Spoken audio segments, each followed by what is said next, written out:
are in Greece. We're in Thessalonica, or they say here, Thessaloniki. Okay, let's get this right. So Thessalonica, Thessaloniki, the people here are the namesake of two books in the Bible, 1st and 2nd Thessalonians, right? And if you look this way, is where we were earlier today. We're in Philippi.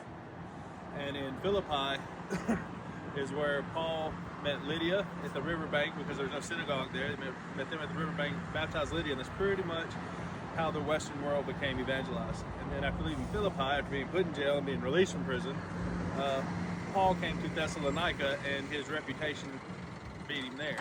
Paul and Silas came to Thessalonica, but since there was a synagogue here, they went and they taught in the synagogue. And this Thessalonica behind me here. But they went and taught in the synagogue, and they said they taught for 3 Sabbath days. So to my understanding, that means they were there for 3 weeks. And he was going to the scriptures to show the remaining Jews there that, hey, this Jesus in your scriptures is who he says he is. Jesus had to die and raise from the dead, per your scriptures.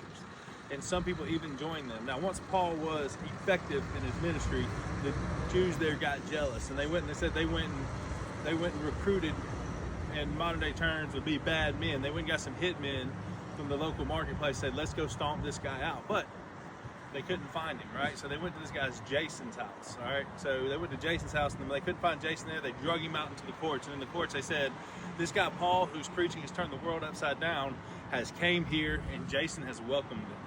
And he said he's running around, and this is the whole problem. This is the whole thing, right? That with the early church that they accuse him of. They're saying there's someone, a king, and it's not Caesar. They've been calling Jesus king, and they wouldn't admit to nothing else. They said Jesus is King of kings, king alone. We will not bow to Caesar. We will not denounce our faith, right? So after searching Jason and all that and making him pay a bond and stuff like that, they let him go. Now, church tradition says, which is a fancy way of saying we think it's true, but we can't prove it biblically. Church tradition says that Jason could have been one of the disciples that Jesus sent out the 70 2 by 2.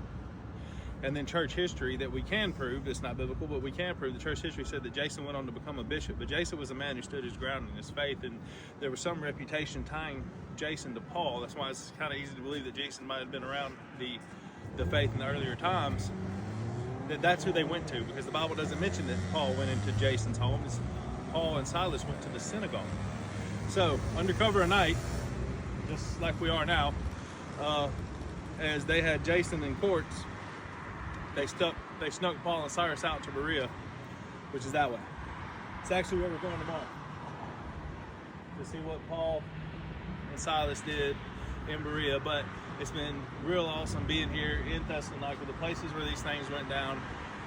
And of course, there's nobody I'd rather share this with. She didn't know